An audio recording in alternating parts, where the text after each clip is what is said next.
Welcome to my breakdown of UFC 306.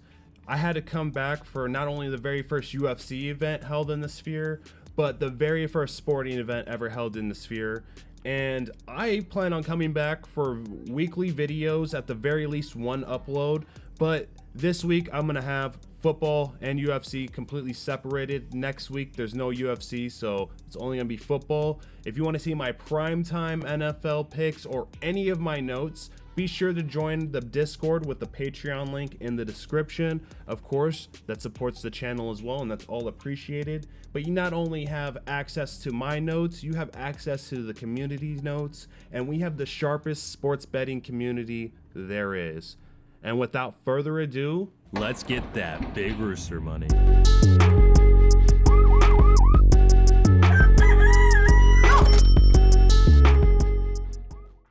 So for this video, I'm going to be covering 6 fights. I do have further thoughts on the other fights that are going on in the event. If you want to know what my thoughts are on those fights, talk to me on Discord by joining with the link in the description.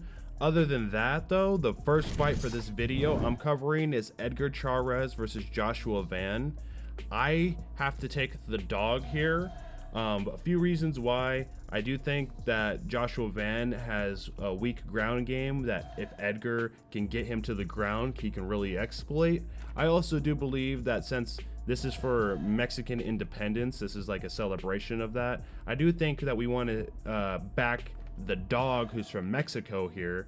Not very many UFC underdogs win in an entire event, usually 1, 2 max. Anything more than that is a rare event, and anything less than 1 is usually very rare. Usually we get 1 dog, 2 dogs max. And I do think that Edgar Chairez looks like one of the better underdogs here, especially in the preliminary rounds. And I have to take Edgar Chairez to win. I do lean that he wins by submission, but he can also win going to the distance as well. So the second fight that I'm betting on is going to be between Manuel Torres and Ignacio Bahamondes. Said his name wrong, but either way, I have Manuel Torres winning this. I think he's the cleaner, more technical, stronger fighter here, and I think that he's just going to pull off a few more combos. And if it goes to the distance, I think he'll definitely win the judges' scorecards. But I think that he has the stopping power to finish this inside the distance. I'm just taking Manuel Torres money line here. I also think that Ignacio is just, I don't like when lightweight fighters are a little too tall. He's 6'3", and having to stay at 155 pounds, that's a very skinny build, very light build. I think that really goes in the favor of Torres here. For the second fight, I have to take Torres money line. Now let's get to number 3, betting on between Irene Aldana and Norma Dumont. With these fighters, I think Irene Aldana is getting a little bit up there. I think she's getting towards the tail end of her career. This is probably, in my opinion, more of a gatekeeping fight for her. Or Norma Dumont still has a little bit of gas in the tank. I feel like this is now or never for her. She really has this year, next year, and maybe one more year after that, kind of where Aldana is at. Aldana's 36, Dumont's 33, but Dumont just has a little bit more in it. I think that she's gonna win this fight, especially with my notes that I've compiled together. I think that it just favors her a lot better here, so I gotta take Dumont money line, and that's gonna end all of my picks in the preliminary rounds. Now jumping to the main card, we have our 4th fight, which this one, when you look at my notes, I think that we have this one nailed. This isn't probably, this is my Big Rooster play of the video. If you're asking me what play am I confident in, it is this pick right here. That is between Brian Ortega and Diego Lopez. And with this fight, I was kind of back and forth a little bit between them. But after what I found, that Brian Ortega is the number 3 rank, Diego Lopez is number 13 ranked. Diego Lopez can become 26-6 with a win. I can't go against that. If you don't know what I'm talking about, you definitely want to read my notes on here, and you'll understand why I think Lopez is going to win and climb the ranks versus Ortega. This is my Big Rooster play. What I mean by that, this is my most confident play. I think this has our best chances of being right here. When I say that, doesn't mean that I will never be wrong, but this is just where I think we have the best odds in our favor to be on the right side of the bet here. I have to go with Diego Lopez money line. He's a pretty solid favorite, but there's still value there. You know what I mean? Now getting to the co-main event, we have Alexa Grasso versus Valentina Shevchenko. This is the 5th fight I'm betting on. And with this one, I do think that Shevchenko comes in and gets the belt back. I do think that she is overall a way better fighter, and it's kind of like a Amanda Nunes versus Juliana Pena situation, where I think that Grasso got a very rigged win over Nunes by submission, and Grasso got a very rigged win over Shevchenko by submission. But they set it up to where Grasso gets to hold on to the belt for a bit longer because they had a draw in their last fight. But Shevchenko with the plus money, I mean, Grasso was like plus 600 in their first fight. Now she's minus 140. I'm sorry, I can't take that. I think that is super bait. I have to take Shevchenko here. I think that she is the better fighter all around. Grasso got that rigged win. I know I said earlier we probably followed the Mexican fighters a little bit, but here if she was plus money, maybe I would see that, but I don't think that she's a minus 140 versus Shevchenko. Shevchenko is one of the best women's mixed martial artists of all time, and I think that she has to finish her career with the belt. She's 36.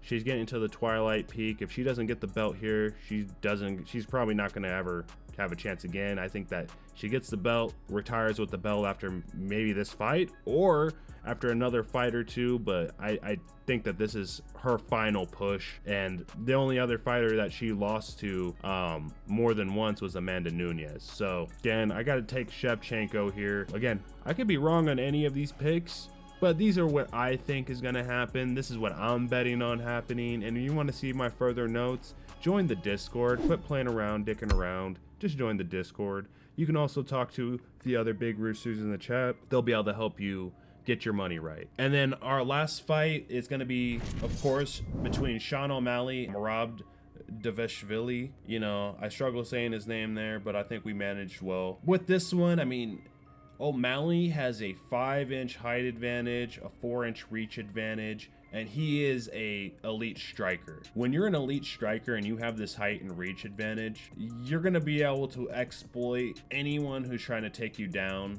that's, 5 inches shorter than you. You can keep them away. You can keep moving. Footwork is the name of the game here. O'Malley is a mega star right now in the UFC. I can't really see why the UFC would not want him to continue to be the mega star.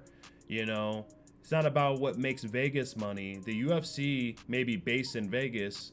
There might be casinos all around them, but the UFC cares more about what makes the UFC money, what brings the UFC attention. When the UFC has attention, they're getting money. So there's no reason why I would say Merab would win this knowing this. They're a business. There is no reason why I would go against O'Malley winning this. I do think that the odds are close to try to throw you off on the prop. Probably just stay away from the props on this one because they could do a whole 5-round fight or it could be a knockout. With O'Malley's minus 130, why do we need to go and risk extra money, increase our risk on props when he's already has solid value? There's solid value here. We don't need to go all fucking greedy and trying to figure out how we can extract as much value as possible. Getting as much value as possible is just winning. That's how we get as much value as possible. We want to get to the next level. We want to get cute with these props. Yeah, it can boost us, but that's how you get more complicated. I want to keep things simple, and that's the name of the game here. We want to keep things simple. What does the UFC want to do? They want to promote their superstars because their superstars bring them attention. This is the very first UFC event in the sphere, the very first sporting event in the sphere. Why would they want one of their biggest stars to lose when they are in the spotlight for the whole sporting world to see? There's going to be other sporting events in the sphere, but this is the very first one.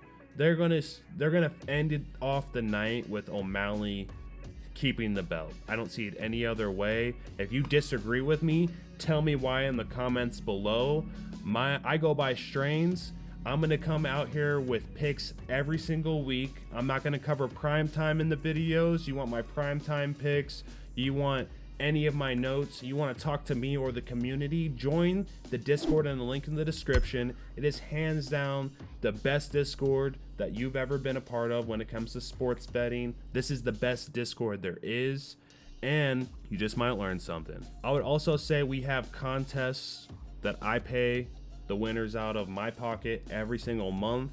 We have an exclusive fantasy football league. We're already filled there, but I'm gonna be out here pumping out sports picks, different content, and all that moving forward. It's been like a month since my last video, but that's because I was like just trying to figure out what I wanted to do. I always said I was gonna come out with a video in a week. A month later, I'm here, and videos are not as simple as you want them to be sometimes, but I love doing this shit, guys. If it wasn't for you who have been supporting on the Discord for the past 3 years, I wouldn't be here doing this right now. So I want to appreciate every single person who likes, subscribes, or supports the channel in any way. And I will see you guys in my next video. Let's get that Big Rooster money.